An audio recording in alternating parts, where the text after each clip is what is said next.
Shikamaru versus Neji, two of the strongest ninja from this part 1 Chunin exams.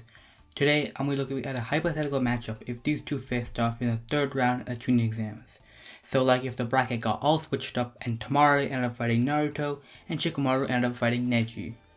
I'm going to try to be as objective as possible and not to let my personal biases interfere with the outcome. That being said, I will put it out there that I personally do like Shikamaru more so than Neji, but I do think that there's a ton of Neji wank out there. While doing research for this video, I came across people who thought that during the third round of the Chunin exams, Neji is stronger than Naruto, Lee, and Gaara, which is absolutely absurd because all of them stomp Neji if they use their full strength. Now, I don't want to downplay Neji in this video, but a lot of people wang Neji and I just won't be doing that today. Also, just because you win a versus battle doesn't necessarily mean you're stronger than the other person. There's a lot of factors at play, and a versus battle is really a measure of how good your offense and defense work against your opponent's offense and defense. As for the video, I'll be looking at the capabilities and abilities of both Shikamaru and Neji. Then I'll talk about a couple factors that influence the fight and how each other's abilities work against each other. And then I'll finally tell you how I think the matchup would go and who would win. Alrighty then, let's get started with Neji, the Hyuga prodigy. Neji is most definitely at a Chunin level despite not being promoted, and was one of the most feared opponents in the Chunin exams. He has three main abilities, the first being the Gentle Fist and the Byakugan. This allows him to see the body's chakra network and strike Shikamaru's chakra points, altering the flow of chakra at that point. He can shut down, increase, or even decrease the chakra flow. One strike from Neji can be enough to put Shikamaru out of commission, but it depends on where and how he strikes. Against Hinata, a couple strikes were enough to put her into cardiac arrest and critical condition. However, the same thing was not true in Naruto's case. Neji's second main ability is rotation, where he releases chakra from multiple points in his body and spins in a circle, creating a shield of chakra that blocks and repels physical attacks. According to Tenten, it's even stronger than Gaara's sand armor. Although, this may not be too effective against Shikamaru, because Shikamaru's shadows aren't physical attacks, but we'll get into that later. His third main ability is the 8 Trigem 64 Palms, where anyone within range gets 64 of their 316 chakra points shut down, meaning if Shikamaru gets hit with this, he's pretty much done for. As for Neji's speed, both his reaction and combat speed is pretty fast. We saw this in the Hinata-Neji fight, where he was able to react to Hinata, and in the Naruto-Neji fight, where Neji was moving much faster than Naruto's clones. His travel speed is also very fast, as we can see here where he's running past all of Naruto's shadow clones in an instant, able to get across the entire arena. Overall, I would say that his speed is one of the highest in the Chunin exams, especially his combat and reaction speed, as he's able to keep up with everybody he's faced in close quarters combat. Overall though, I would say he's slower than both Weightless Lee and Sasuke, but a little bit faster than someone like Tamari. I won't be referring to the databooks for its stats, because I don't think they're that accurate, given that the first databook puts Sakura at a higher intelligence than both Naruto and Sasuke. Assuming that is battle IQ and not memorizing the definition of chakra, Naruto and Sasuke were both able to create plans that outsmarted and caught off guard both Zabuza and Orochimaru, two Kage level shinobi. But let's focus on Neji's intelligence for this video. His intelligence is pretty high. Mainly when we see this is when Hiyashi Hyuga himself is pissed that Neji was somehow able to discover both rotation and 64 palms on his own, which are both techniques that are supposed to be reserved for the head family. Although, he's definitely cocky and likes to flex, which led to his loss against Naruto. As for Shikamaru, his main jutsu is the shadow possession technique, and that's pretty much the only jutsu he really has, aside from things like the substitution and clone jutsu, which you learn at the academy. His shadow possession means he can use chakra to manipulate shadows and stretch them to his will. If his shadow connects with Neji's, he has total control of Neji's movements, and Neji will essentially be a mirror of Shikamaru's movements. He can also use external objects and use their shadows to extend his range. However, that shadow must connect to his, and the object shadow must connect to Neji's for it to work. But Shikamaru's main strength is his intelligence.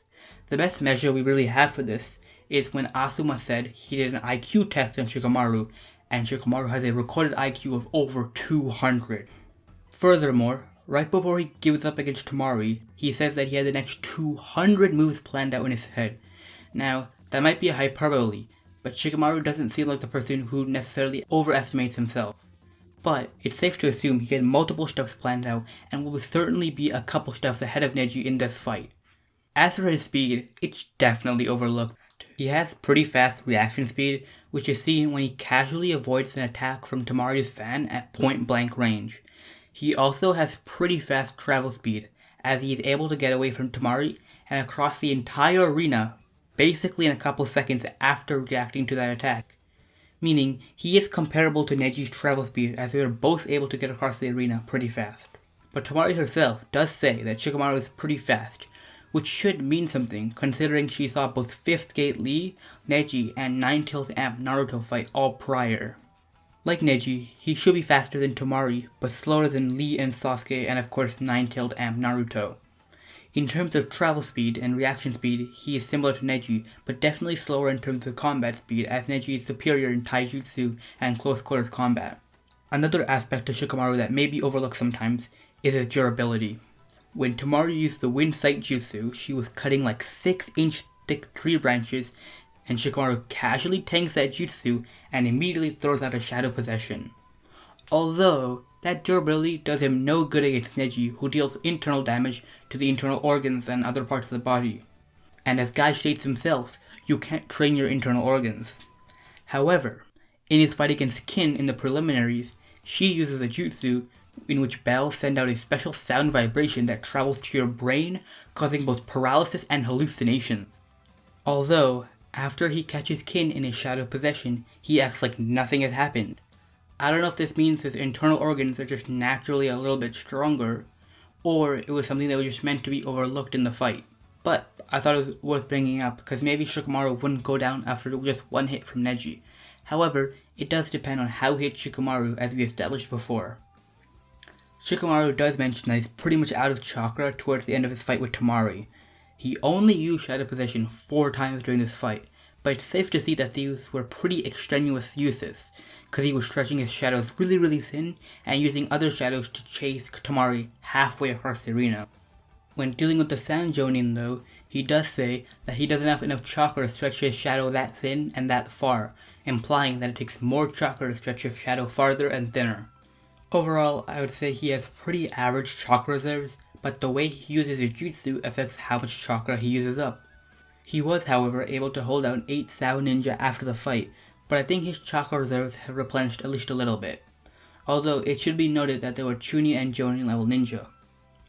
Neji probably has higher chakra reserves, but nothing too crazy, since he had to go to the hospital with 2 medics after his clash with Naruto and a single punch from Naruto.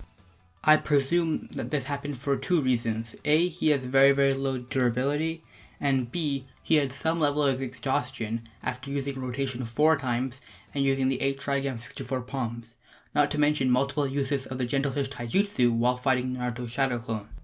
Alrighty then, I think I mentioned everything I needed to about both Shikamaru and Neji. Now let's talk about how each ability work against each other before I give my final thoughts on the outcome and who wins. But first, I want to establish a win condition for both Neji and Shikamaru. If Neji hits Shikamaru with the 64 palms, or shuts down enough chakra points using the Gentle Fist, he wins. But if Shikamaru catches Neji in his shadow possession, he wins, because after that it's pretty much just checkmate, easy dubs. Now, rotation is useless against Shikamaru, because it only blocks physical attacks like kunai, and not shadows. On top of that, Neji's Gentle Fist is useless unless he can get close enough to hit Shikamaru, and Neji is fast, but Shikamaru was able to hit Dosu with his shadow possession while he was moving at practically full speed. Temari was able to avoid the shadows, so I assume Neji will be able to do the same if he is aware of where the shadows are and that they're coming at him. If Neji tries to charge at Shikamaru and hit one of his chakra points, Shikamaru might try to use shadow possession, and if Neji isn't focused, he could get caught, but that's unlikely since he has his Byakugan, which should be able to sense chakra. However, if Neji charges at Shikamaru, I see him being able to react and get away since he is decently fast. Base Naruto was able to react, causing one of Neji's strikes to miss the chakra point, and this was at close range, who should be around the same speed that he was when he was able to react to Sasuke's Fireball Jutsu, a similar feat accomplished by Temari while fatigued and nearly out of chakra, who Shikamaru reacted to it point blank. Although, it should be noted that I don't think the fireball jutsu moves that fast, number one, and number two, base Naruto's reaction to Neji was sort of a proactive react, because he was expecting or sort of anticipating Neji to come for his chakra points, and therefore he was able to react based on that. Although, I do see Shikamaru being able to react to Neji if he comes charging at him from, let's say, 10 to 15 meters.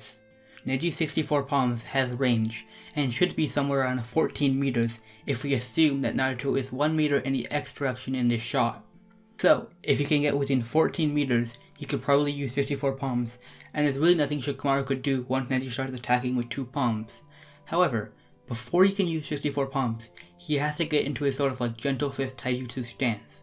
That stance could leave Neji vulnerable to a planned shadow possession move from Shikamaru, although that does depend on how much intel he has, and I don't know if he's like best friends with Tenten or something and Tenten told him about all of his abilities beforehand, but I'm not really going to go into that. Neji's Byakugan should mean that he's more aware of shadows coming at him. However, I still think he could be caught off guard like Naruto did. And if Neji is focusing on attacking Shikamaru, that leaves him vulnerable to a sneaky shadow possession attack like he did to Kin. Not to mention that he does have 360 degrees of vision, but that's only on a horizontal plane, so I'm unsure of whether he'll be able to see Shikamaru's parasuit jacket.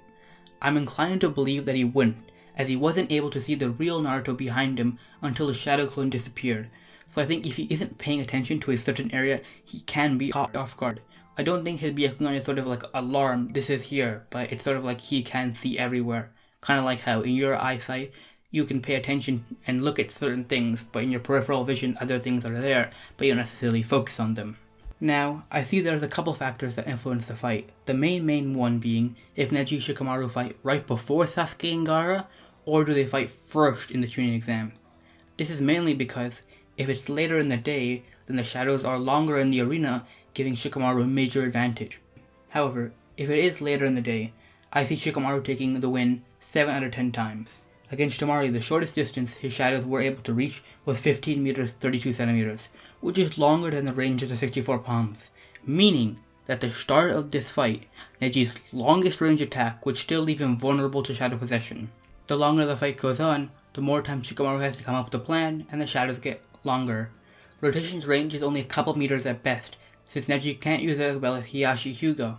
So, if it's later in the day, I see Shikamaru having an edge, and winning 7 out of 10 times, maybe even 8, although it will be extremely high difficulty, like he will basically be out of chakra and won't want to do anything after that fight. Neji can only win if Shikamaru runs out of chakra, or is somehow able to catch Shikamaru off guard and outsmart him, which is unlikely since Shikamaru is the smarter one and will be able to react if Neji tries to come charging at him from 10 to 15 meters out. Hence, I see him being able to catch Neji in shadow possession eventually. If it's early in the day, however, we don't know how long the shadows will be, and trying to calculate it wouldn't be effective given the nature of something like this and how many unknown variables are at play. On top of that, it would take more chakra for Shikamaru to stretch the shadows, since the shadows are shorter to begin with. Hence, Shikamaru could run out of chakra sooner. Also, I'm pretty sure the farther you stretch the shadows, the slower they move, hence Neji could react to them better even if he is caught off guard. I see Neji winning 6 out of 10 times if they fight early in the day, maybe even higher depending on how short the shadows will actually be. It should be mid to high difficulty, since 64 palms does use a decent amount of chakra.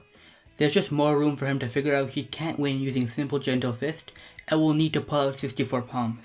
However, in character, he wouldn't pull it out immediately, and Shikamaru would still put up a fight. But I see Shikamaru going down to 64 palms in 60% of situations.